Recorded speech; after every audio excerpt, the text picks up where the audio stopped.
Hello, I'm Stephen Woodcock. I've been a market professional in the City of London for over 30 years now, and we're just going to take a quick look at what's going on with the markets at the moment, with maybe a US bias.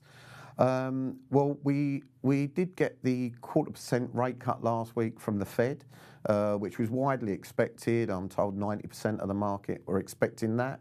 But mainly it's the language from the Fed after the cut that we were more interested in.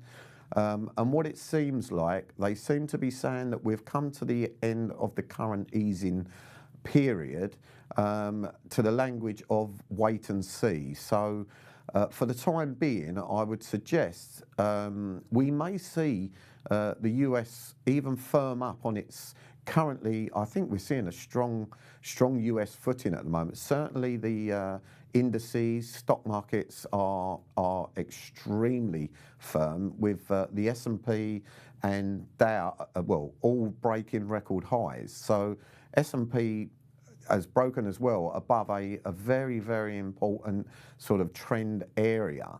And it looks to me as though there is the possibility that we could even accelerate. Obviously, the psychological level for the Dow Jones at the moment is 30,000, which I'm sure is on a lot of people's radar. I have to admit that we do seem to be.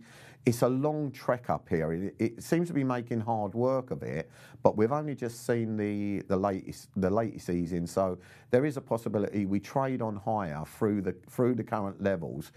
Although what I would be careful of is just beware. We could see some very sharp snapbacks from these areas, as we've managed to trigger quite a few stops in the indices and the S&P and stuff like that. So what I would be very careful of, that we don't see any snapbacks, because I think it wouldn't take very much to see maybe 1,000, 1,500 points falls in those numbers at the moment. So for the time being, a bullish market, but being very careful, and I would suggest you keep stops in place with your positions.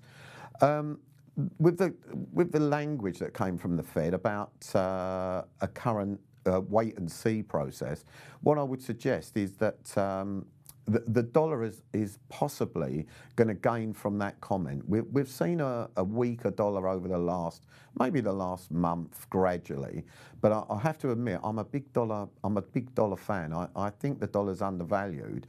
I think it may have been put there artificially by powers that will.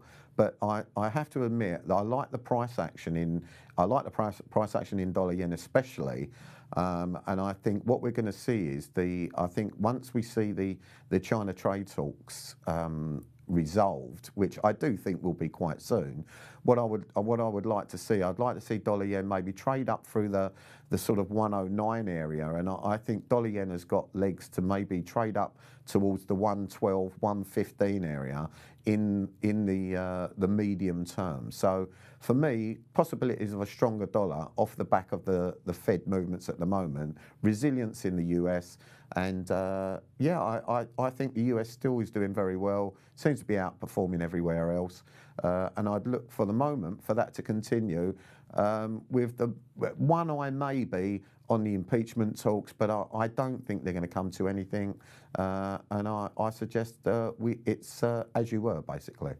Thank you.